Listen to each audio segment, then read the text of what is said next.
Hola a todos, todas y todes. Hoy empezamos con esto que hemos llamado cuadro por cuadro. ¿Cómo es la idea? Voy a contar la idea de lo que va a ser esto, que es parte de identidad colectiva y que vamos a tener un capítulo por semana. La idea es, hoy me toca el honor de hacer una entrevista a Víctor Hortel. Vamos a hablar, es un curso de formación política magistral. Por eso el elegido Víctor Hortel, uno de los mejores cuadros políticos que tiene la República Argentina. La idea es que nosotros podamos hablar de los conceptos básicos de la política, de la cosa pública, de la economía, del poder judicial, y también qué es un militante, qué es una agrupación política, y también conceptos como qué es un progresista, o qué es ser progresista, qué es ser neoliberal, qué es ser populista, qué es ser nacional y popular, es lo mismo ser populista que popular, etcétera, etcétera, etcétera. La dinámica de estos cursos, digamos, por llamarlo de alguna manera, es: esta entrevista se la hago yo a Víctor Hortel, pero la semana que viene Víctor Hortel le hará una entrevista a una cuadra política de la misma magnitud que él. Y así iremos desasnando cada una de las cuestiones o de los conceptos que hacen a la vida pública de todos los argentinos. La idea es poder tener herramientas para los conceptos que nos tiran a los medios hegemónicos, que habitualmente nos hacen confundir bastante. Yo no sé si el concepto, esto también lo vamos a hablar con Víctor, si es la lucha por el sentido común o estamos hablando de otra cosa. Todo esto lo vamos a ir desarrollando con Víctor como eje central y con todos los compañeros y compañeras que vayan pasando por este ciclo. Primero vamos a saludar a Víctor. Víctor, ¿cómo estás? ¿Qué tal, Claudio? Buenas tardes. Buenas tardes. Bien. Bueno, ¿te gusta el concepto? Me gusta la idea. Me parece que a veces un poquito mucha pretensión, ¿no? De que uno pueda hablar de todos esos temas, pero bueno, hablemos. No, pero está bueno lo que decís, porque, a ver, más allá de que yo le tengo una admiración a Víctor bien importante, la idea es poder, por eso, convocar compañeros y compañeras durante toda la semana que sepan de las diferentes cuestiones, digamos.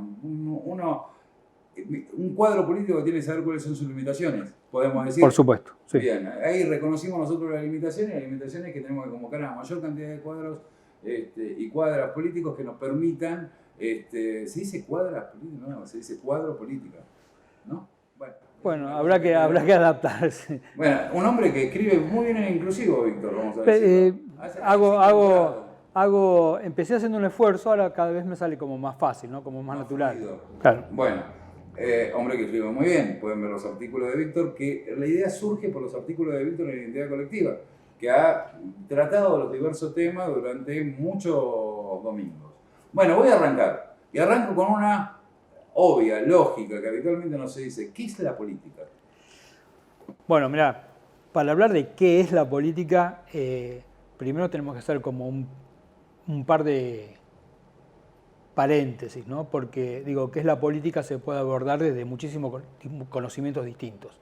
O sea, tal vez si uno es sociólogo puede decir algo, si es antropólogo puede decir otra cosa, digo, si es psicólogo social tal vez diga otra, pero me parece que, o puede haber como distintos abordajes, pero me parece que hay, por lo menos entre nosotros, una idea homogénea de que la política es esa herramienta que nos permite a nosotros cambiar la realidad, o esa herramienta que nos permite a nosotros mejorarle la calidad de vida a la gente.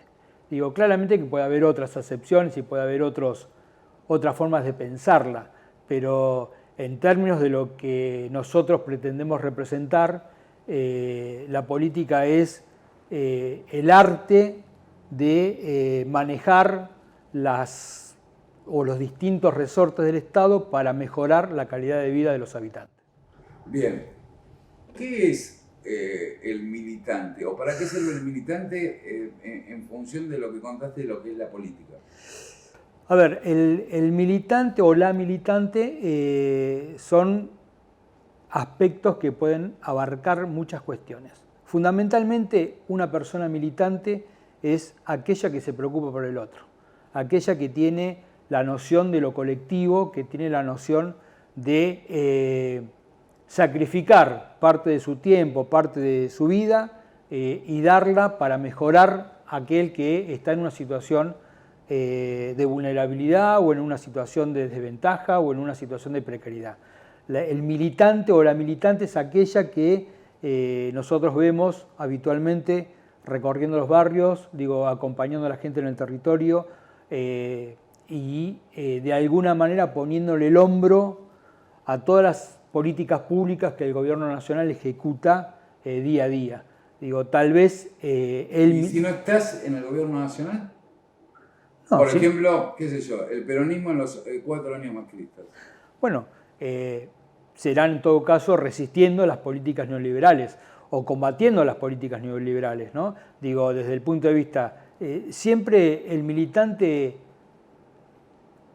me gusta pensarlo como un sinónimo de solidaridad, ¿no? De ese que está permanentemente preocupado por el otro, sea el gobierno que sea. Si fuera el gobierno neoliberal será dándole una mano y tratando de ver de qué manera con la militancia organizada es posible oponerse a esas leyes neoliberales o leyes económicas neoliberales, y si fuera un gobierno del mismo color político que uno, será de qué manera facilitar el acceso de las políticas a aquellos que están en el territorio. No digo el territorio en el lugar, en el barrio que a nosotros nos resulta cómodo, sino en el territorio ese que es necesario ir porque hasta ese momento el Estado no ha estado presente.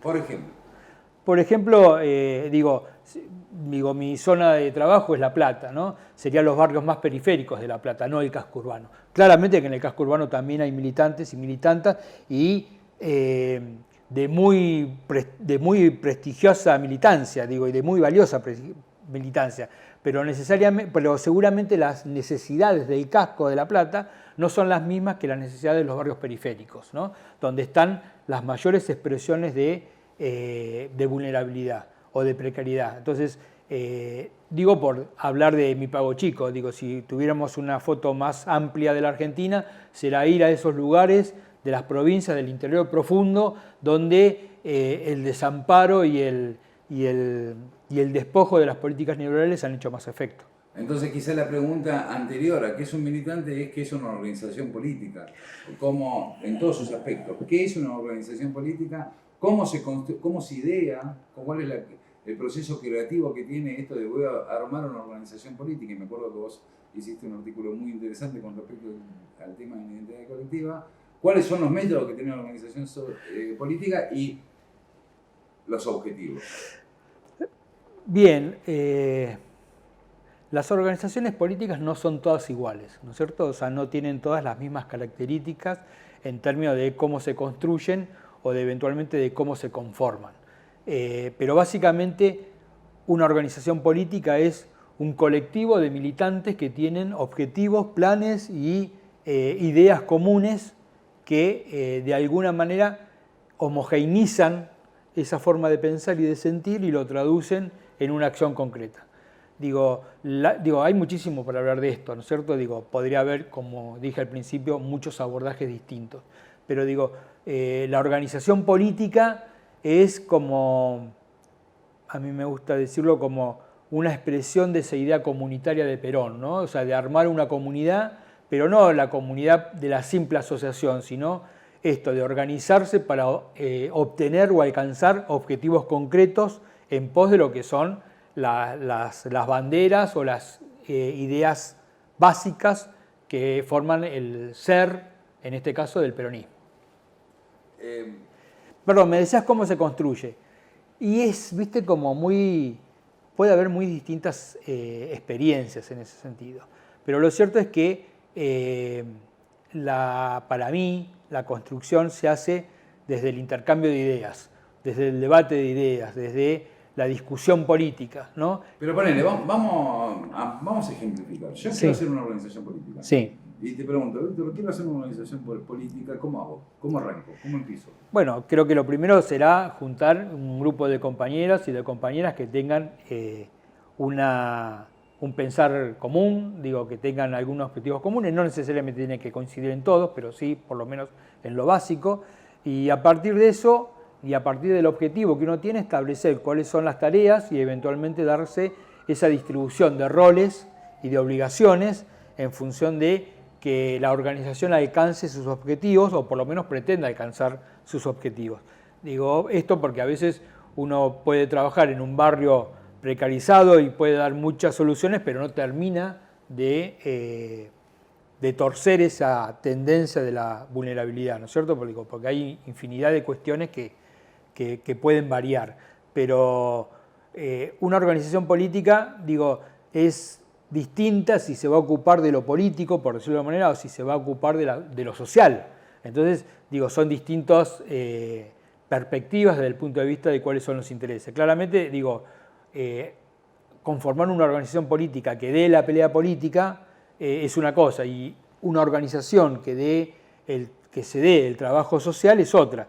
Pero básicamente, insisto, es una identificación de valores comunes, de objetivos comunes, no necesariamente, insisto, de pensar igual, pero sí de algunas coincidencias básicas, y en función de eso, distribuciones de tarea, organización de tarea y asignación de responsabilidades.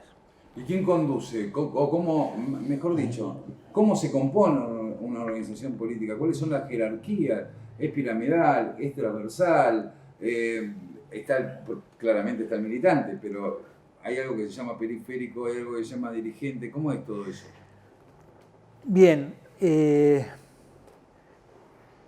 hay por lo menos en mi forma de pensar y en mi forma de ver, hay organizaciones que se hacen en función o alrededor de una persona que eventualmente puede tener como un carisma particular, o puede tener un liderazgo particular, o puede tener condiciones de conducción innatas, ¿no? Que es ese que vos ves que organiza, que trabaja, que va, que viene, que busca, que pregunta y que está todo el tiempo con la cuestión.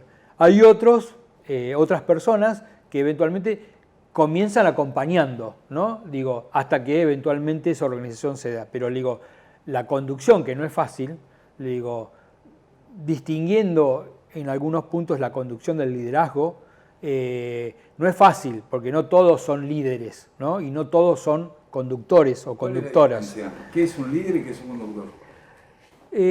Me parece que el líder, a mí me gusta caracterizarlo como aquel que naturalmente te persuade, aquel que con el ejemplo, con la palabra y con el hacer diario te convence y te impulsa a acompañarlo y de alguna manera te empuja a tomar esas banderas y a trabajar en ese sentido. El conductor lo veo más como el que organiza, ¿no? El que de alguna manera asigna estas cuestiones de responsabilidades, de tareas, etc. Claramente puede haber coincidencia entre el líder y el conductor, o entre la lideresa y la conductora, pero no necesariamente eso ocurre. Puede ser que haya alguien que sea líder y puede ser que haya otro que sea la conductora o el conductor. Ejemplos. Por ejemplo, por hacerlo en un nivel y con mucha posibilidad de equivocarme, me parece que Cristina asume o sintetiza el rol de lideresa y de conductora, ¿sí? Y eventualmente puede haber gente que conduzca alguna organización política cuya líder sea Cristina. Perfecto, entonces cumple el rol de conductor. Claro, pero el liderazgo es Cristina. Es de Cristina. Claro. Imaginemos la cámpora, por ejemplo. Para jugar un poco, para explicarlo. En el caso particular de la cámpora, insisto, con mucha posibilidad de equivocarme, yo entiendo que Máximo Kirchner tiene ya algunos dotes o algunas herramientas también para calificarlo de líder, ¿no? O por lo menos dentro de su organización. Adentro de su organización. Puede ser líder y conductor adentro de la organización, pero afuera puede ser conductor de su organización y tener otro liderazgo. Y yo creo que, si me apurás Máximo, en esa lógica, Máximo podría ser conductor y Cristina siempre va a ser la lideresa. Aunque él, porque tanto Cristina como Máximo son personas que juegan en distintos niveles y en distintos escenarios, ¿no es cierto? Claramente en algún escenario Máximo es líder y también puede ser conductor, pero en un nivel más alto, por lo menos para mí en un nivel más alto, está Cristina, que también tiene esas figuras. Entonces, cuando se superponen esos niveles, por lo menos en lo personal, pongo primero a Cristina y obviamente después a Máximo. Pero eso, insisto, no impide que en algún escenario o que en algún contexto Máximo no sea líder. Yo creo que ya tiene herramientas, por lo menos dentro de la cámpora, para claramente marcar que es el líder de la organización, que tiene un liderazgo dentro de la organización. ¿Cómo se construye luego la interconexión entre las diferentes organizaciones del mismo espacio? Digo, el espacio lo podemos llamar, y ahora vamos a clarificar qué significa eso, el espacio nacional y popular. Adentro tenés varias organizaciones diferentes, sí, inclusive de iniciaciones ideológicas diferentes. Sí. Tenés desde el marxismo hasta el peronismo, pasando, qué sé yo, por los desarrollistas, todo dentro del mismo espacio. ¿Cómo eso se combina? ¿Cómo se construye en conjunto? ¿Cómo funciona? Yo creo que hay dos herramientas que están interrelacionadas, que me parece que tal vez haga falta fomentar un poco más, que es el tema de la formación de cuadros y el tema del debate político. Porque esta cuestión de militante, conductor, líder, no nace por generación espontánea. Digo, uno generalmente comienza siendo simpatizante de unos determinados conjuntos de ideas, ¿no? Digo, y eventualmente puede acompañar electoralmente, puede acompañar determinada cuestión. Digo, tiene una simpatía, tiene un acercamiento, pero no llega a ser militante, ¿sí? Digo, a partir de ese conocimiento y de esa simpatía se empieza a involucrar un poco más, digo, y se empieza a formar un poco más y será militante. Pero ¿Tiene responsabilidades el militante? Sí, claro que tiene responsabilidades, porque de alguna manera es el que le pone el cuerpo a determinadas políticas en el territorio y claramente tiene responsabilidades. Digo, ahora te voy a hacer una similitud con un juego. Pero, por ejemplo, el militante, digo, no se termina ahí el militante, porque, digo, después nosotros tenemos referentes, dirigentes, conductores, digo, todo eso necesita de la participación en la formación. Yo creo que no podés ser dirigente sin haber sido militante y sin formarte. Claramente, en algunos casos, hay muchos compañeros y compañeras que, ante la urgencia y ante la necesidad, se ponen la mochila al hombro y salen como referentes y dirigentes porque la necesidad los obliga a ese paso trascendental o ese paso largo, por ahí sin la debida formación o sin la debida capacitación.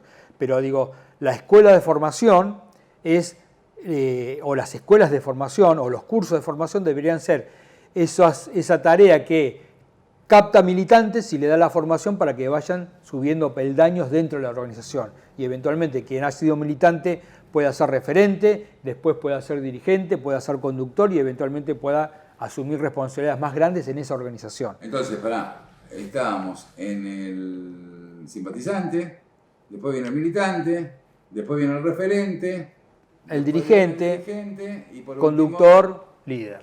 Digo, líder. Seguramente puede haber otras formas de pensar que la hagan más larga o la más chica la cadena, porque a veces el referente y el dirigente son como en la misma persona, pero a mí me gusta diferenciarlos, porque claramente a partir de la mayor formación necesariamente tenés que tener mayores responsabilidades, ¿no? Y obviamente tenés que tener la formación y la capacidad de acción suficiente como para esa formación traducirla en acciones concretas en el territorio.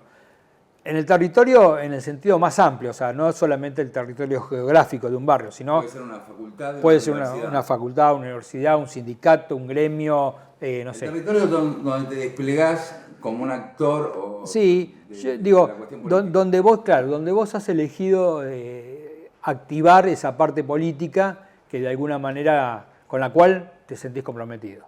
¿Qué es un cuadro político? Viste que siempre se dice, y nosotros repetimos a veces, che, este es un cuadrazo, este es un cuadrazo. ¿Qué es un cuadro? Para mí un cuadro es aquella persona que tiene no solamente una formación desde el punto de vista intelectual, sino que ha tenido una práctica de su militancia que sintetiza en una cuestión de coherencia, ¿no? O sea, cuadros políticos son aquellos que saben, que han estudiado, que se han formado y que han materializado en la práctica eso que pregonan, ¿no? Digo, básicamente para mí es como, porque digo, hay gente que por ahí le gusta mucho formarse, pero no quiere ser ni conductor, ni quiere ser líder, ni quiere ser referente, pero es un cuadro desde el punto de vista de la formación que tiene, insisto, no solamente la formación académica, digo, también la formación en la práctica cotidiana, en la cuestión de la vida, digo, Jauretche podría ser un ejemplo de eso. Y sí, claramente, sí, obvio. Digo, pero Jauretche tal vez sea un cuadro intelectual, porque digo, cuando uno empieza a definir determinados territorios, digo, es como que vos tenés cuadros de distinta naturaleza. Digo, yo conozco cuadros que son cuadros territoriales. Son esos tipos que se ponen en el territorio, o mujeres que se ponen los territorios al hombro, son referentes y digo, tienen una coherencia en cuanto a la forma de pensar y de actuar y saben. Y hay otros que tal vez tengan o hayan tenido la oportunidad de desarrollar más la cuestión de la capacitación intelectual y son cuadros intelectuales. Digo, nosotros tenemos compañeros y compañeras, cuadros territoriales, cuadros universitarios, cuadros sindicales, digo, no necesariamente todo tiene que tener el mismo conocimiento, pero sí me parece tiene que tener en común la cuestión de la formación, digo, y que esa formación sea de alguna manera el norte que de alguna manera determina tus acciones en el territorio donde te desempeñas. Los cuadros, ¿a quién responden? Bien, es una cuestión, ¿no? Porque muchas veces la cuestión de los cuadros, o por lo menos yo he escuchado en alguna oportunidad, esta cuestión de que a veces se desautorizan a los cuadros intelectuales porque son librepensadores. O sea, como que no tienen una terminal, entonces dicen cualquier cosa sin filtro. Y está esta cuestión, bueno, ¿a quién responde? Porque pareciera ser como que un cuadro que no tenga terminales pareciera ser como, no sé si es correcto lo que voy a decir, como un cuadro desaprovechado, porque pareciera ser que ese caudal de conocimiento no tiene la referencia de un líder, de un conductor o de un dirigente. Digo, claramente puede haber cuadrazos, digo, en todo sentido, y capaz que no tienen una terminal.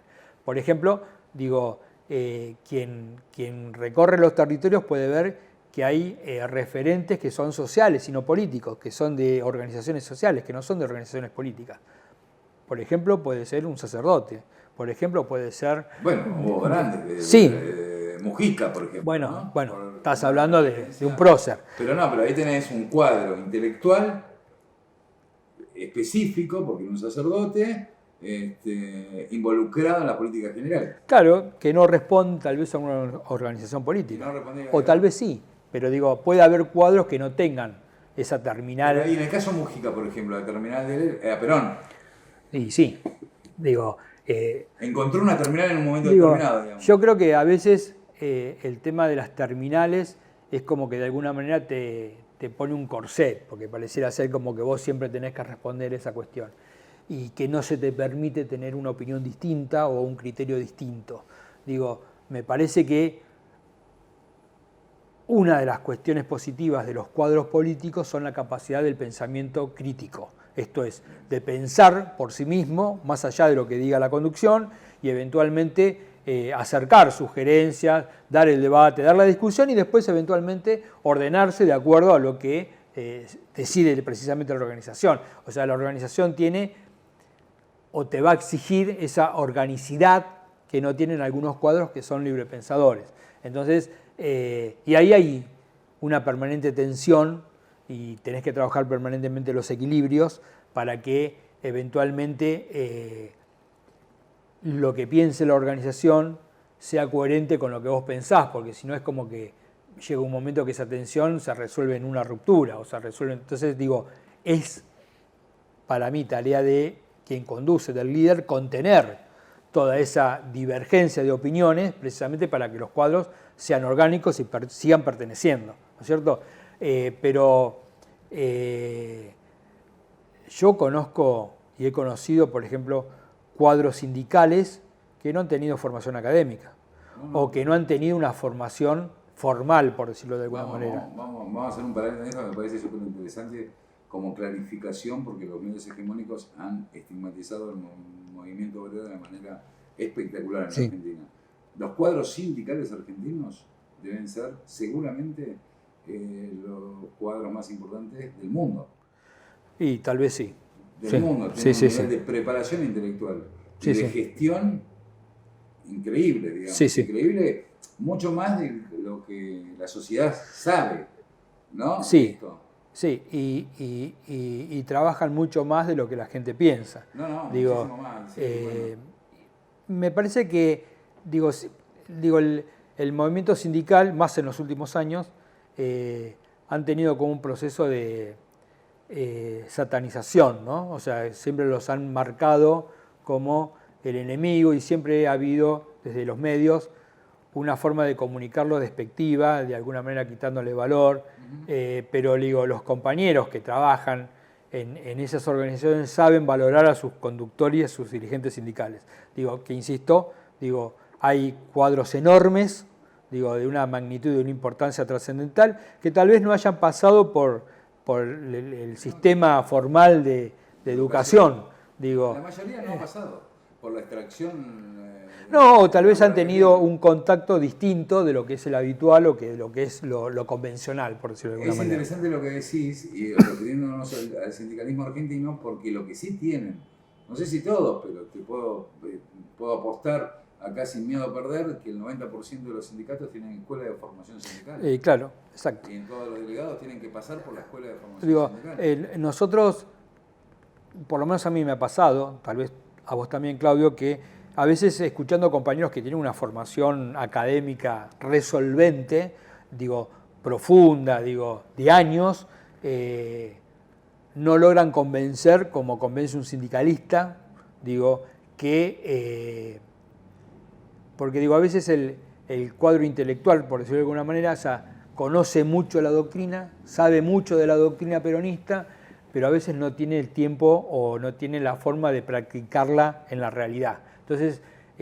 ahí hay una diferencia que donde el cuadro sindical, por ejemplo, saca ventaja por ese contacto permanente con la realidad, ¿no? Y el contacto permanente con la gente, con su gente en el territorio. Ahora, claramente los dos son necesarios, porque digo, el cuadro intelectual es el que va a dar las herramientas de pensamiento, de orientación, de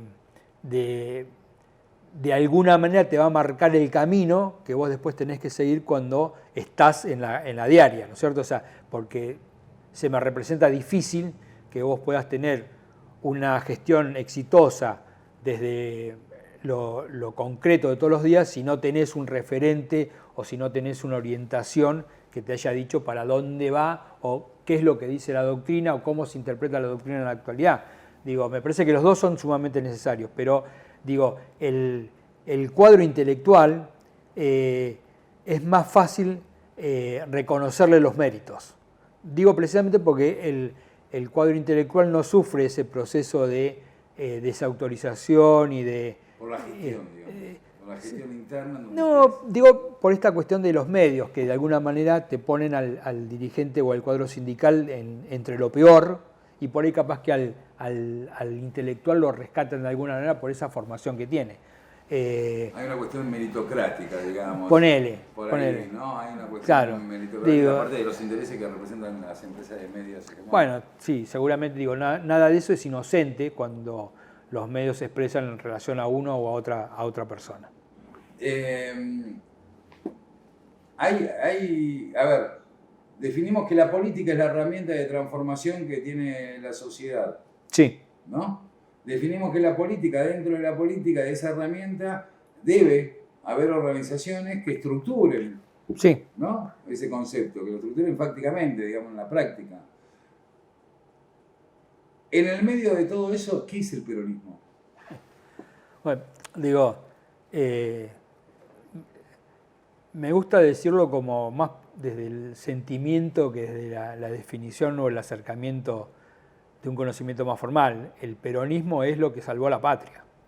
Digo, es lo que salvó a la patria y lo que va a salvar a la patria.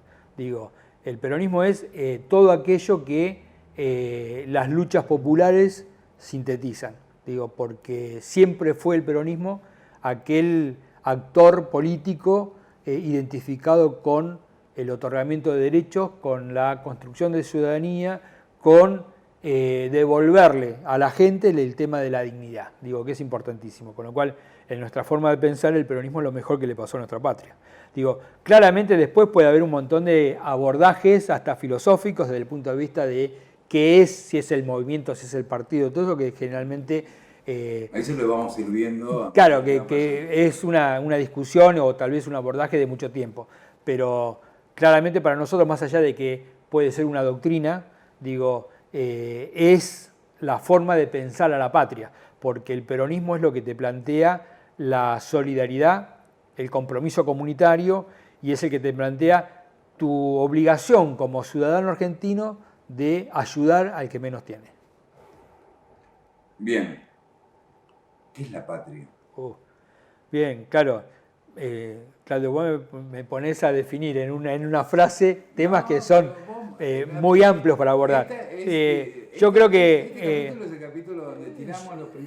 que precisamente ese lema que tenemos nosotros de que la patria es el otro es la mejor síntesis que puede ocurrir en relación a la patria. O sea, para nosotros la patria es eso que nosotros sentimos en términos del trabajo político y del trabajo militante. Digo, para el peronista de ley, para el peronista que se precie de tal, todo termina en el sentimiento de la patria. O sea, todo lo que vos haces, lo haces por el engrandecimiento de la patria. Digo, cuando ayudás al otro, cuando colaborás en la ejecución de una política pública, cuando pensás líneas de acción, siempre está pensándose para la cuestión de la patria. Lo que pasa es que puede ocurrir que en la diaria vos no lo asumas de esa manera, pero claramente al traducir nosotros que la patria es el otro, estamos asumiendo que no hay patria posible sin el otro, ¿no? Digo, y acá es importante esta cuestión de que para nuestros adversarios políticos, para las políticas neoliberales, para los conservadores, para los libertarios, digo, el otro es el enemigo, no es la patria. El otro es el enemigo. Digo, y el enemigo es ellos, digo, digo, muy amplia la discusión, pero digo, para ellos el enemigo es aquel que de alguna manera ellos asumen como el que les quita privilegios. Porque cuando vos generás una política de ensanchamiento de derechos o de otorgamiento o reconocimiento de derechos, ellos lo asumen como una pérdida de privilegios. Entonces, el enemigo es el que de alguna manera les viene a sacar esos privilegios. Claramente, digo, esto se puede discutir mucho más y debatir mucho más, pero digo, para nosotros, el otro es el destinatario de todas las políticas públicas de todo lo que de alguna manera sintetiza el peronismo, que, si lo tengo que decir en una frase, es devolverle la dignidad. Al pueblo. Al pueblo, claramente. ¿Y qué es el pueblo en Brasil? Bueno, es una categoría, ¿no? Que se han escrito muchísimos de eso. Para nosotros, el pueblo es... hoy venía escuchando la radio y me recordaban esa cuestión que en el 17 de octubre, el pueblo que sale a la calle asume su rol político, ¿no? Asume su participación política. Ese es el pueblo al cual nosotros nos referenciamos en el sentido de el que de alguna manera o en el cual se tienen que dirigir todas las políticas. Entonces ese pueblo como actor político, que es la esencia del peronismo, para nosotros es, los adversarios siempre lo identificaron, ¿viste?, como el negro cabeza, el negrito. Recordame quién dijo el aluvión zoológico, cuando se acercaban las barriadas populares al centro de la ciudad. Sí, hay del Partido Comunista lo dijo. Del Partido Comunista, sí, pero ya Sarmiento había hablado de civilización y barbarie, ¿no? Que de alguna manera marcó esa distinción entre lo que era para ellos la ciudadanía, y acá hago una chicana, porque siempre me llamó la atención por qué los radicales, que a mí me gusta caracterizarlo más de republicanos, hablan de ciudadanos y nosotros hablamos de pueblo. Digo, pareciera ser como que hay gente de primera y gente de segunda, ¿no? Y ellos se hablan de los ciudadanos siempre, porque el pueblo es del peronismo. O sea, el pueblo, ellos no sé si tienen tanto contacto con el pueblo, sí con los ciudadanos, que son los que de alguna manera han alcanzado el desarrollo de su dignidad en un nivel aceptable. Bien, precisamente nosotros tenemos la obligación de que ese que es pueblo adquiera el rol de ciudadano, ¿no? Otorgándole todos los derechos, reconociendo los derechos y obviamente, insisto, reconociendo la dignidad, que es todo un objetivo, una finalidad. Entonces, digo, ellos trabajan con el pueblo, con lo cual aquel que no logró alcanzar la condición de ciudadano es como que no recibe políticas del Estado.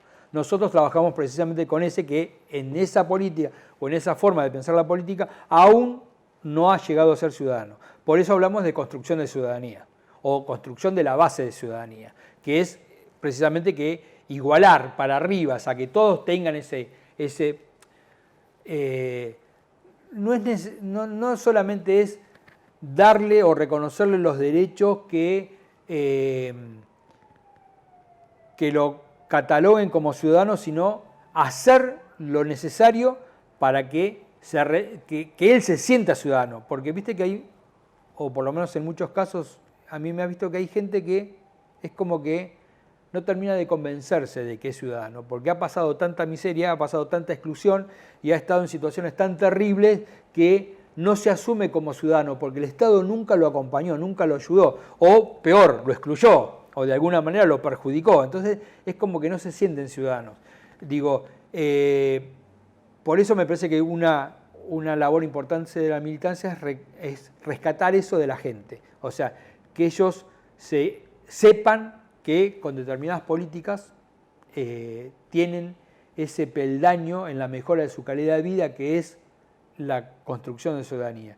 Y digo, no quiero que se malentienda, digo, y que ellos tienen todos los mismos derechos que tiene cualquier persona en la República Argentina, porque a mí me ha pasado ir, por ejemplo, a determinados lugares, distintos lugares, y es como que vos ves gente como sumisa, como que está resignada, que ya está, listo, o sea, como que es lo que le tocó. No. O sea, precisamente esa gente es la que ya hasta abandonó su dignidad. No es que se la abandonó, se la robaron o se la sacaron, pero digo, con lo cual hay un primer paso que es trabajar sobre la dignidad de esa persona, y una vez que se vuelva a sentir digno, empezar la discusión o la pelea por la cuestión de sus derechos. Digo,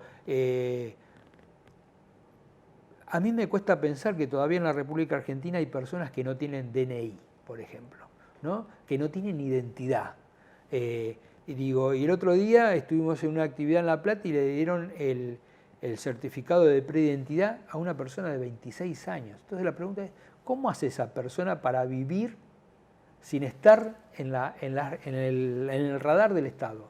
Digo, yo no me imagino haber vivido 26 años sin un DNI que acredite mi identidad. Digo, cuando la identidad es el primer paso para que vos seas digno y para que el Estado te venga que venga a generarte una política pública, ¿no? Y bueno, todavía hay gente que no tiene DNI. Y bueno, nada, digo, desde el punto de vista de, si es que nuestro objetivo es la construcción de ciudadanía, es impensable que pueda haber gente sin DNI. Digo, claramente el gobierno nacional está diseñando las políticas, las herramientas para que todo eso, revertir todo eso.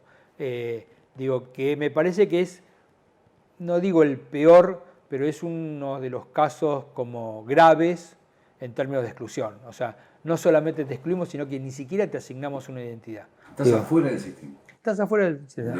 En cualquiera de sus... No estoy hablando de la persona que tuvo un DNI y que lo perdió. No, estoy hablando de aquel que nunca fue registrado por el Estado. Que su nacimiento... Sí. Bueno, sí, nosotros generalmente, o por lo menos yo, identificamos ese problema de Galeano con esos que no tienen ningún derecho reconocido. Pero aún así, tal vez algunos de esos tengan DNI, porque en algún momento pasaron o se inscribió su nacimiento. Bueno, hay un montón de gente que está peor aún, ni siquiera tiene identidad. Ni siquiera tiene identidad. Digo, porque, y hay otra cuestión que vuelvo un poquito para atrás con el tema de cuando vos hablabas del militante y yo te hablaba es un ser solidario, y es solidario porque es claramente sensible a la situación del otro. O sea, vos no podés ser militante, o por lo menos no podés ser militante peronista si no tenés sensibilidad. Digo, no podés ser militante peronista si no te afecta y si no te pega y si no te, de alguna manera te cuestiona las realidades por las cuales muchos argentinos y argentinas están pasando momentos de dificultad. Entonces, digo, eso que en los libros se habla de vulnerabilidad, precariedad, etcétera, etcétera, tiene que generarte un impacto muy fuerte, porque si no, no puedes ser militante peronista, tal vez puedas ser militante de otra fuerza, pero por lo menos no, digo, y hasta me animo a decir que no podés ser militante del proyecto nacional o del espacio nacional y popular si no tenés una cierta sensibilidad y que no te interpele la situación de precariedad o de vulnerabilidad en la cual están millones de argentinos. Hay algo que me impactó de lo que contaste cuando desarrollabas el concepto de la patria, y la patria es el otro, y cuando trajiste al 17 de octubre del 45, pensé, ahí está bien reflejado la patria es el otro, porque estaba preso el líder, que era el otro del pueblo, y después cuando lo liberan, el líder le habla a su pueblo, interpelando al pueblo. Ahí el otro, la autoridad, digamos, estaba en los dos lados, ¿no? Exacto, digo, el peronismo no se puede describir si no es con el concepto del otro, y si no es con el concepto del otro comprometido, o si no es del concepto del otro en términos comunitarios, ¿no es cierto?, que tiene que ver con la organización social o la organización. Y esa otredad es recíproca, o sea, no es solamente del líder hacia el pueblo, sino también del pueblo hacia el líder. Digo, hoy se puede expresar en distintos ejemplos, pero digo, vos fíjate que una de las cuestiones vinculadas con el tema de la patria es precisamente la necesidad de independencia y la noción de identidad. O sea, vos no podés tener una patria que no tenga dignidad o una patria que no tenga identidad. Digo, y si para nosotros la patria es el otro también tiene que tener esa dignidad y tiene que tener garantizada esa identidad. Digo, claramente acá estamos hablando de una identidad desde el punto de vista registral de las personas, pero claramente el peronismo tiene una identidad, ¿no es cierto? Digo, ¿qué es esto? La solidaridad, el compromiso, la dignidad, etcétera, etcétera. Digo, y el tema de que para nosotros, yo recuerdo frases de Dolina que lo expresa mucho mejor, viste que él dice, yo no puedo estar bien o me puedo sentir feliz cuando el resto está en una situación de dificultad, porque uno precisamente se tiene que sentir interpelado por eso. Bueno, mira, lo tomamos a Dolina y tomamos este tema de la pandemia sí, a ver. Y los procesos de encierro producto de sí. la pandemia. Yo lo escuchaba a Dolina decir, ¿cuál es el problema de estar encerrados? Es un lío, sí, es problemático, pero estamos cuidándonos y cuidando al otro, ¿no? Porque también hay un compromiso. Este tema de la rebeldía trasladando un virus, por ejemplo, eso mucha rebeldía no hay. Es la despreocupación por el otro. Totalmente. Nosotros siempre reivindicamos esta cuestión de que el héroe es colectivo, ¿no? Y frente a una pandemia, y frente a la tragedia de la pandemia, porque la pandemia no es solamente el contagio de la enfermedad, sino es la cantidad de personas muertas, ¿no es cierto? Frente a la tragedia de la pandemia, y recuerdo que en algún momento se hablaba de la guerra contra la pandemia, bien, vos en esas guerras y frente a esas tragedias necesitas héroes, pero para nosotros el héroe es colectivo. Sí. Con lo cual, y el colectivo es el que genera las herramientas para cuidarse, porque precisamente para nosotros cuidarnos es cuidarnos todos. Porque también es el concepto de patria. Porque también es el concepto de patria, claro. Para quienes tienen una forma de pensar que está basada en la cuestión de la individualidad, al no pensar, dado que su forma de pensar no los obliga a fijarse en el otro, ni a sentir por el otro, ni a sentirse interpelado por la situación del otro, simplemente piensa la personal, piensa la individual.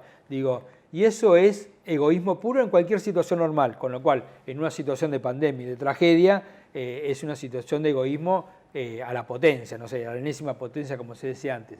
Digo, con lo cual, digo, querer confundir que el encierro de la pandemia es una privación de libertad, digo, o que el encierro de la pandemia es una forma de controlarte para que vos no salgas a expresar tus ideas, es un cinismo absoluto, digo, porque precisamente el encierro no es una medida que tenía que ver con el castigo o con una sanción, sino que tenía que ver con una medida de cuidado, digo. De protección colectiva. De protección colectiva, no solamente, insisto, no solamente desde el punto de vista de evitar que el virus se propague, sino evitar que las muertes se multipliquen.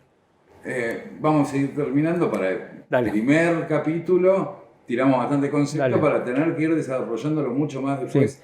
Sí. Déjame una idea, porque hoy hablábamos porque estábamos hablando hoy del tema de los militantes, ¿no? Y los conductores y los directores, y a mí se me ocurre pensar, y de eso estaba escribiendo antes, que te comentaba antes de empezar la charla, porque la pregunta es, o se me ocurrió preguntar, digo, tal vez alguno de los compañeros esté en mejores condiciones de desarrollar el tema, digo, ¿por qué asociamos nosotros el ajedrez con la política? ¿No? Digo, porque claramente el ajedrez y la política tienen algunos puntos en contacto que tienen que ver con básicamente la planificación, ¿no? La planificación estratégica, ¿no? Esto de generar tácticas, generar estrategias, decisiones que de alguna manera te vayan posicionando mejor en el tablero para un determinado objetivo, que en este caso podrá ser el jaque mate, ganarle al otro, etcétera, etcétera. Bien, ahora la cuestión es, en ese tablero, y por ahí respondo también otras preguntas que me hiciste, en ese tablero hay dos bandos que se reparten 32 piezas, con lo cual hay 16 piezas por bando. Pero de esas 16 piezas, 8 son peones, ¿no? Entonces la pregunta es, claramente hay una dama, claramente hay un rey, y claramente frente, ¿no? que los peones están en el frente. Pero digo, hay una dama, hay un rey, como tal vez las dos figuras o las dos piezas más importantes, y después hay alfiles, torres y caballos. Pero hay 8 peones, es la mayor cantidad de piezas son los peones. Entonces digo, entre ese cuadro, eso que vos me decís, ese militante, ese cuadro, yo tal vez haya alguna posibilidad de asemejarlo al juego del ajedrez, ¿no es cierto? Donde vos tenés 8 peones que tal vez sean los militantes y después tenés figuras relevantes como la dama, el rey y otros que van con distintas jugadas, con distintas posibilidades, desarrollando jugadas en el tablero. Ahora la pregunta es, ¿cuál es la más importante en el tablero? ¿Es la que representa o es la jugada que desarrolló o es la jugada que va a desarrollar? Porque aquel que juega bien al ajedrez, dicen que juega bien al ajedrez porque prevé la jugada, ¿no es cierto? Digo, anticipa la jugada del otro y cuantas más puedas anticipar, más posibilidades de éxito tenés. Entonces, está esta cuestión de que en algún momento o en alguna secuencia, yo digo, ¿quién es nuestra dama? O sea, en esa similitud con el ajedrez, ¿quién es nuestra dama? Para mí, claramente Cristina, obvio, ¿no? Digo, el rey tal vez sea Alberto, ¿no? Digo, como las dos personas que tal vez más relevantes soy. Y después podrán venir el resto. Pero, digo, una gran... cuajó justo igual, ¿no? Sí, no, bueno, pero digo, Cristina tiene una particularidad que para mí distintiva, que puede jugar partidas simultáneas, ¿no es cierto? O sea, no es que juega una partida de ajedrez, sino que juega simultáneas. Digo, aparte de estar dentro del tablero, claro, así que juega en otros tableros, simultáneas, con los ojos cerrados. Déjame hacer un paréntesis ahí, voy a seguir con el juego tuyo del ajedrez. Porque mientras lo graficabas muy bien, pienso, el rey solo en el tablero, imagínate el rey negro, porque siempre voy a pensar en que somos la negra. El rey negro jugando solo, y sí, se mueve para todos lados, pero de una sola casillería. Bueno, pero... Casillero. Y el peón, en este caso los militantes serían, si no tienen un conductor, también quedan perdidos en el tablero. Digo, la sí, bueno, precisamente la mecánica del juego te exige un juego coordinado de todas las piezas, ¿no es cierto? Digo, de la coordinación de cada movimiento, no solamente para ver de qué manera podés desarrollar una jugada de ataque, sino cómo defenderte. Ahora, viste que en la política argentina siempre decía, esto fue una jugada de ajedrez, el ajedrez político, esta cuestión. Bien, a las blancas, digo, asumimos que las blancas son ellos, los adversarios, siempre. Digo, siempre hay que recordarle que las negras también juegan, ¿no es cierto? Digo, que las negras también juegan y también tienen su estrategia y también tienen su cuestión. Ahora, digo, no lo voy a contar todo porque lo estoy escribiendo, pero la pregunta es, porque siempre se sostuvo que el ajedrez es para personas inteligentes. Y de alguna manera los políticos que son inteligentes tienen que saber jugar ajedrez por esta cuestión de la estrategia, la táctica. Y lo cierto es que el ajedrez no es para personas inteligentes. El ajedrez hace inteligente a las personas, que es distinto. Digo, todos pueden jugar al ajedrez. Digo, y todos pueden, digo, obviamente, entrenamiento, conocimiento, habrá que estudiar, etcétera, etcétera. Pero lo cierto es que el ajedrez te pone la idea de pensar estratégicamente, de decidir estratégicamente, de movimientos tácticos que reporten a una estrategia.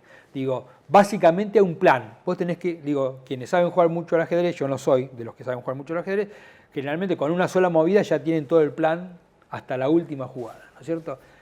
Ahora la pregunta es, ¿el ajedrez es el único juego que habla de estrategia? Digo porque pareciera ser que nuestro... Las damas. No, bueno, por ejemplo. Las damas, pero digo, yo encontré que hay un juego, digo, no te lo voy a contar ahora, que lo lean los compañeros en el domingo que viene, digo, que tal vez tenga alguna dificultad mayor o que tal vez tenga una distinta concepción de cómo puede moverse las fichas en el tablero político. Para terminar, primero, a ver, para terminar y terminar con el tema de la política, decía Clausewitz, creo que sí. decía, la guerra es la continuación de la política pero por otro medio, y Sí. Perón llega y invierte, Sí. y dice la política es la continuación de la guerra pero por otros medios. Sí. Entonces cuando vos me pones el tablero de ajedrez, me pones ahí una tensión entre dos espacios, Sí, exactamente. ¿no? Que tensión. Que chocan. Chocan porque las blancas tienen un interés, las negras tienen otro Exactamente. interés. En ambos casos es la toma del poder, digamos, podemos decir, ganar Sí. la partida. Sí. En la política sucede eso, hay una tensión permanente entre los dos sectores. A ver, yo creo que siempre hay una tensión, porque claramente hay dos modelos de país distintos. Digo, siempre hay una tensión porque de alguna manera nosotros representamos al pueblo y ellos representan la oligarquía. Digo, tal vez la oligarquía está reteniente, si querés. Digo, con lo cual siempre hay una tensión. Ahora, y me parece que está bueno que así sea, que haya tensión precisamente para diferenciarnos. Digo, pero cuando vos ves los intereses, digo, de cada uno, digo, yo me repito al ejemplo de los últimos 4 años macristas, digo, cuando vos ves eso, digo, y esas políticas y esos resultados, claramente tiene que haber una tensión. Y esa tensión se intensifica en función del sufrimiento del pueblo. O sea, vos no podés quedarte como pasible para que el macrismo haga lo que hizo y que no te genere nada. Digo, y no estoy hablando, que dejo para otro capítulo, la cuestión de las persecuciones judiciales, el lawfare, la utilización de los servicios de inteligencia y todo ese tipo de cuestiones. Pero digo, cuando claramente vos te das cuenta que en función, porque fíjate que ellos no son el capitalismo industrial, que por ahí tal vez, digo, hay compañeros que hablan mejor de esto, que tal vez es lo que nosotros esperamos, aspiramos, ¿no? La industrialización del país, capitales que vengan y que inviertan en industria, etcétera, etcétera. Digo, ellos son el capital financiero, lo más especulativo que hay en términos de capitalismo hoy. No produce ninguna riqueza. Que no produce ninguna riqueza, perdón, que se la lleva la riqueza, digo, y que es lo que mayor cantidad de personas expulsa del sistema. Entonces, cuando vos ves ese objetivo, cuando vos ves esos resultados, claramente tiene que haber una tensión, digo, fuerte en términos de esas posiciones o de esas posiciones de interés. Digo, insisto, digo, porque no es una política que vos decís de alguna manera no generó crecimiento o de alguna manera generó el enriquecimiento de algunos pero no empobreció al resto. No, acá se trató de una masacre, de un saqueo, digo, que empujó al pueblo a la miseria total. Entonces, digo, necesariamente tiene que haber tensiones. Ahora, claramente me parece que tiene que haber vasos comunicantes entre esos dos frentes para que la tensión se mantenga siempre en algún nivel de gobernabilidad, por decirlo de alguna manera. No sé si estoy utilizando las palabras correctas, tal vez alguien que sea más especialista en ciencia política pueda desarrollarlo de otra manera, pero lo cierto es que si nosotros pensamos que la patria es el otro, ellos también son el otro, con lo cual de alguna manera también hay que incluirlos. Digo, y es todo un desafío, porque vos tenés que precisamente incluir al que piensa distinto, incluir al que tiene objetivos distintos. Digo, es mucho más trabajoso para nosotros que para ellos, porque ellos nunca se plantean la posibilidad de incluirnos a nosotros. ¿Se entiende lo que estoy diciendo? Digo, ellos se plantean directamente nuestra exclusión. De hecho, es que digo, lo quiero simplificar en esa frase o en esa marca registrada del macrismo de hacer desaparecer el peronismo. Era una obsesión. Entonces digo, nosotros no pretendemos que ellos desaparezcan. Es más, pretendemos incluirlos en nuestro modelo de país, pero con otra visión. O sea, si cabe, un capitalismo más humano, ¿no es cierto? Que no es, el capitalismo humano, o sea, no es, muchachos, dejen de ganar, es dejen de ganar a costa del sufrimiento del pueblo, que es una cosa completamente distinta. Entonces digo, una cosa es generar un modelo de país productivo, industrializado, digo, que crezca, donde cada uno pueda ganar razonablemente, sin necesidad que esa ganancia implique sí o sí la exclusión del otro. Bueno, ya se me ocurre, podríamos estar 5 horas, pero vamos a darle un corte al primer capítulo para poder profundizar cada concepto. Pero ahora me dejaste pensando, ahí en un momento determinado dice Perón, o dicen que dijo Perón, también puede pasar, que cuando le preguntan por los gorilas, él estaba en la resistencia. Entonces le preguntan, ¿y cómo haces para convencer a los gorilas de que sean... Ir ya, lo que nos interesa a nosotros es cambiarle la cabeza a los hijos. No, bueno, ahí hay toda una cosa muy parecida a lo que estás diciendo vos. Claro. Nosotros pensamos, la grieta no es algo que no haya... Siempre existe la grieta. No es algo que haya inventado el peronismo. Esta tensión entre dos modelos de país se resuelve cuando hegemoniza una de las dos espacios, corregime si estoy equivocado en el pensamiento. Sí, sí. La diferencia es que cuando nosotros queremos hegemonizar o cuando hegemonizamos incluimos y ellos nos persiguen, nos torturan. Sí, nos ahí hay una postilla, porque digo, cuando nosotros pensamos el tema de la grieta y de cómo solucionarlo y tender puentes y de alguna manera incluirlo, siempre se hace desde el punto de vista de los parámetros, los principios rectores de un Estado de Derecho, de una democracia y de un Estado de Derecho. Digo, por eso es tan importante, negativamente importante el periodo macrista, porque ellos con el tema del lawfare apuntaron directamente contra las bases del Estado de Derecho. Digo, el lawfare destruye el Estado de Derecho, con lo cual, si no hay Estado de Derecho, no hay ciudadanía, no hay nada. Entonces, por eso es grave lo que pasó estos 4 años. Insisto, como es un tema muy amplio, seguramente habrá compañeros que lo puedan desarrollar mejor, pero el tema del lawfare no fue simplemente una maniobra de alguna manera de generar juicios, no, y es lo que tiene que entender la oposición. El lawfare destruye las bases del Estado de Derecho, con lo cual, si vos no tenés Estado de Derecho, no tenés la base mínima para la construcción de todo lo que nosotros entendemos. Entonces, por eso es importante para nosotros revertir esas situaciones del lawfare en términos de las persecuciones judiciales, etcétera, etcétera. No es grato al peronismo tener compañeros presos, porque fíjate que no son causas, son causas armadas, son causas donde los sistemas de inteligencia actuaron ilegalmente. No es grato para el peronismo tener esa gente privada de libertad. Y no es el lawfare una afrenta a una determinada idea política, a un determinado referente político o referenta política o a alguna lideresa. O sea, el lawfare afrenta al Estado de Derecho. Y a una organización política completa. ¿no? Completa, este totalmente. Peronismo, completa, exacto. Esta idea del macrismo, de los sectores reaccionarios de la Argentina, hoy representados por Mauricio Macri, de querer, literalmente hablando, desaparecer el peronismo. Exacto. Desaparecerlo, que no exista nunca más, ¿no? Sí. Bueno, hay algo muy terrible que dijo Almagro. Sí, el ONU. el de la OEA, OEA, perdón. el de la OEA, que dijo que Mauricio Macri, cuando él le preguntó por qué la metía preso a Milagro Sala, y Mauricio Macri respondió, recordando esto, ¿no? Hay que recordarlo porque fue hace poquito, respondió, si al peronismo no lo metés preso de entrada, no te dejan gobernar. Una cosa Sí. escalofriante. Digo, con la salvedad que la cuestión del lawfare no fue una cuestión estrictamente local, no fue exclusivamente local, sino que fue como una movida geopolítica importante, ¿no? En una determinada región del planeta y apuntando siempre a líderes políticos o referentes políticos que tenían que ver más con lo popular que con la cuestión de poder. Ahora sí, terminemos con esta etapa y te hago la última. ¿Qué son los principios peronistas y qué es la doctrina peronista? ¿Hay una división ahí? Digo, porque yo escucho muchos compañeros hablar de la doctrina y dicen, no, tenemos que ir con la doctrina para adelante.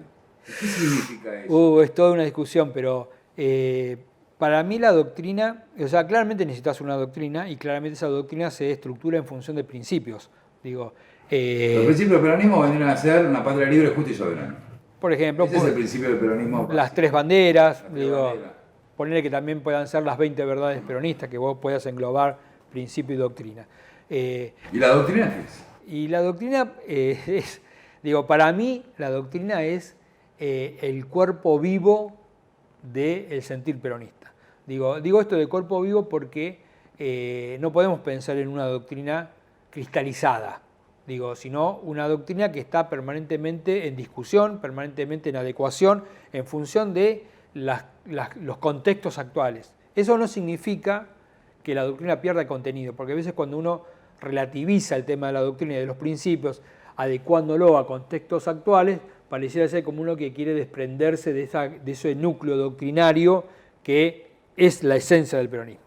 Con lo cual, hay una esencia que hay que mantener, por ejemplo, como dijiste vos, las tres banderas, etcétera, etcétera, pero adecuado a principios y a situaciones que van variando y mutando, porque claramente la doctrina peronista de los años 50 no puede ser la misma ola porque el mundo es distinto, o sea, el mundo cambió.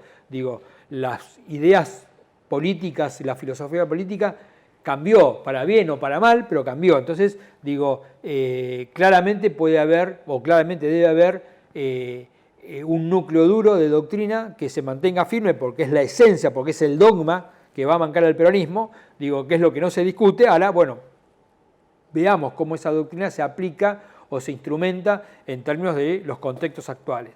Pero claramente, el peronismo sobrevivió por su doctrina, y el peronismo sobrevivió por su capacidad de adaptación y de adecuación.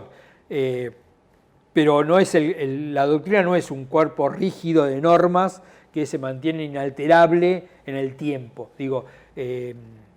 Estoy pensando en, creo que fue el Congreso de Filosofía de Perón en el año 48. Bueno, 49, bueno, tal vez Perón, si fuera hoy un Congreso de Filosofía, tal vez tuviera alguna adecuación de esas ideas políticas.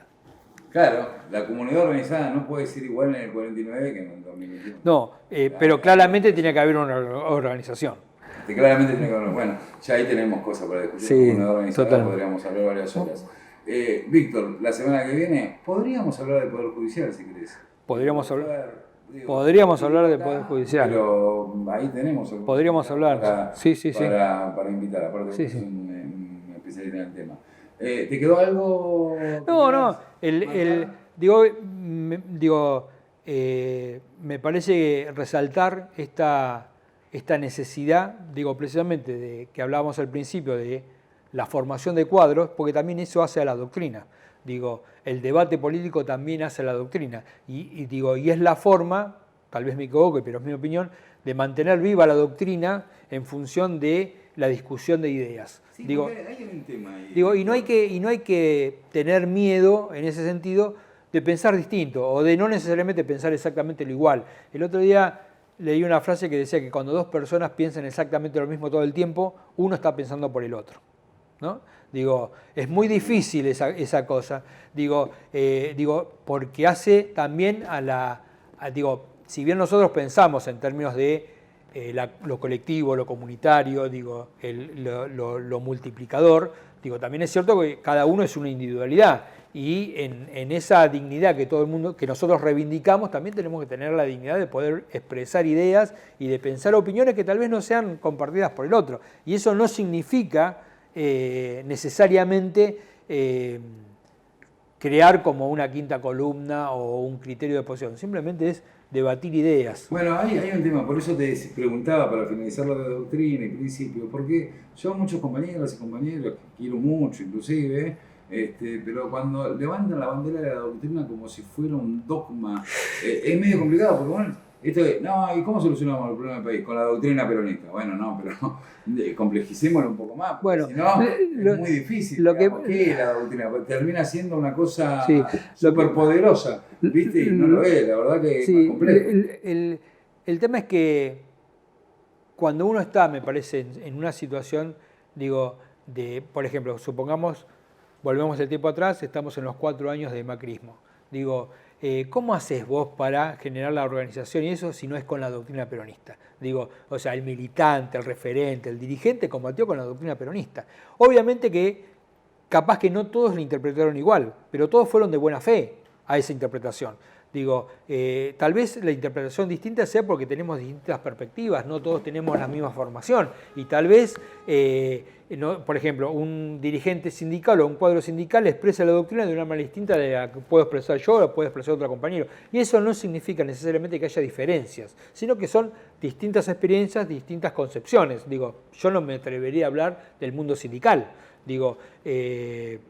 porque... lo conozco, pero bueno, no soy el referente, ni soy un dirigente. Pero digo, tal vez ellos tengan o pongan más atención a una parte de la doctrina que a otra. Lo cierto es que, precisamente por esta cuestión de la necesidad de formación de cuadros, siempre vamos a necesitar compañeros que tengan como la visión global de la doctrina para poder ir a discutir. Porque, digo, ¿para qué sirve la doctrina si no la podemos discutir o no la podemos pensar colectivamente? Bueno, para terminar, ahora sí ya no tengo más preguntas porque si no nos vamos otro día. Ustedes suscríbanse al canal nuestro y pueden mandar preguntas, seguramente en alguna parte de la pantalla acá mágicamente después ustedes lo van a ver, al mail y Víctor las responde.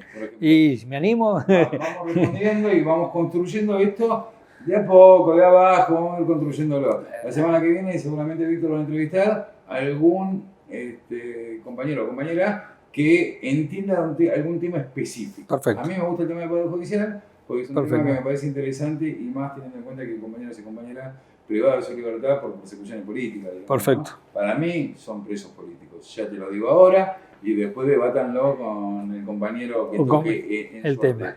Puede ser que pase en alguna de estas sesiones, vamos a llamarlas así, casi psicológicas, de la política que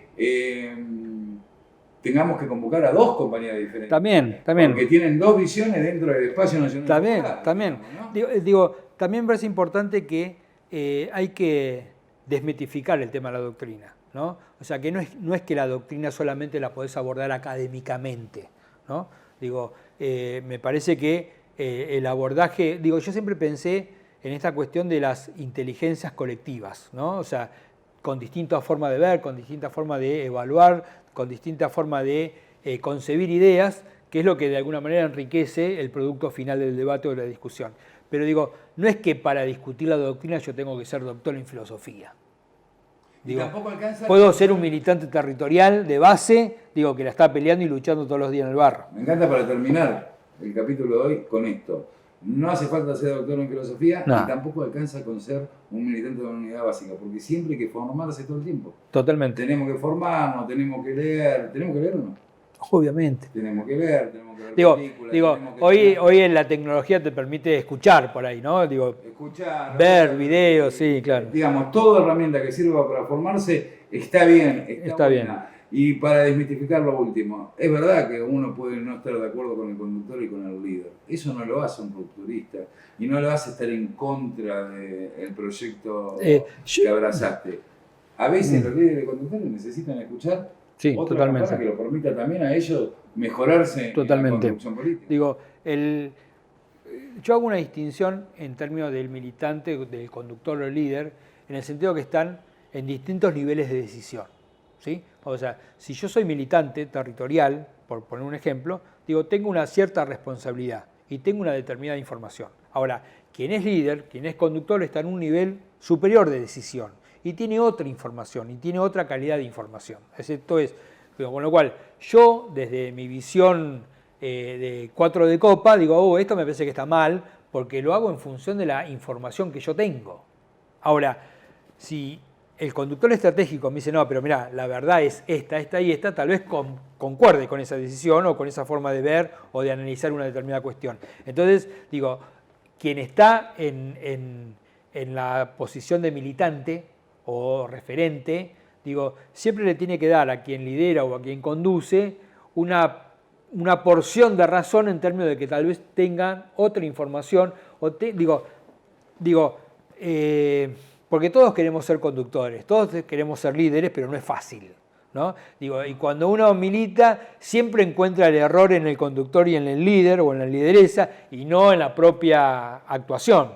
Digo, y a veces los equivocados somos nosotros. Bueno, ¿no es cierto? Mirá, es interesante esto y con esto terminamos. Pero, con esto terminamos, le podemos poner al segmento. Con esto terminamos. No, pero me acuerdo, esto me lo cuenta un compañero, Gustavo Morato, lo voy a mencionar en este momento, que estaba en una reunión cuando perdimos las elecciones del 2015, a los 2 meses, 3 meses. Catarsis, ¿no? Entonces, ¿qué decían todos? Tenemos que hacer la autocrítica porque Cristina se confundió en esto y lo otro. Claro, se levantó Gustavo, dijo, muchachos, la autocrítica la hace uno, es autocrítica. A veces hay que, ¿por qué la referencia siempre a la autocrítica es el otro? Bueno, ahí también sí. hay un concepto que se lleva a las trompadas con lo que decís vos del concepto de patria. Porque ahí está todo lo contrario, la culpa del otro, ¿viste? Lo que pasa es que en los momentos de catarsis no son generalmente pensamientos racionales, ¿no? Verdad, uno le lleva más por la emoción que por la razón. Pero eso se derrumba cuando tenés formación política. Sí, claramente. Cuando ves película, Lo que pasa es que también hay otro error que cometemos los militantes en pensar que el líder o el conductor es un dios. Claro. Que no se equivoca nunca y que eventualmente no puede cometer errores, y en realidad es una persona, con mucha mayor presión que la que tenemos nosotros. Porque uno, por ejemplo, pongo el caso de compañeros o compañeras que estén en la gestión, y uno cuando está afuera, cuando está en el llano, es todo fácil.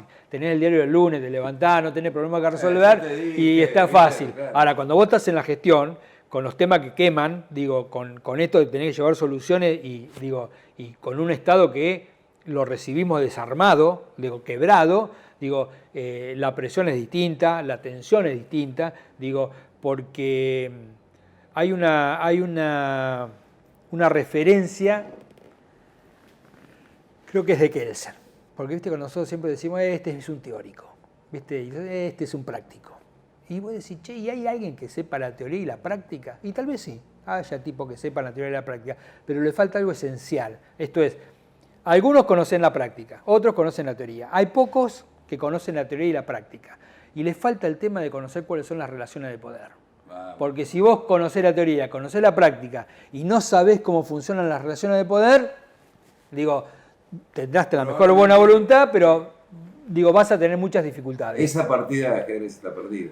Bueno, de vuelta la alusión al ajedrez, pero a veces hay que darle a los compañeros, o sea, el tiempo, claramente uno no tiene tiempo, ¿no? Y quiere todo ya y las soluciones ya, y hay mucha gente que no está en condiciones de esperar. Pero a veces nosotros hacemos críticas a la gestión precisamente porque no conocemos cuáles son las relaciones de poder, porque no sabemos cómo se generan las situaciones que el compañero tiene que resolver, no nosotros. Un capítulo propio, cómo es una relación de poder, cómo se construye la relación de poder, cómo se construye la subjetividad y las subjetividades. Todo eso lo vamos a ir viendo adelante. Ustedes comuníquense con nosotros por todos los medios que seguramente después en postproducción van a poner acá con brillitos y con colores. Víctor, la semana que viene, Lofer. El miércoles que viene empezamos con el Lofer. Etcétera. Y para todos, como siempre, un fuerte abrazo. Abrazo.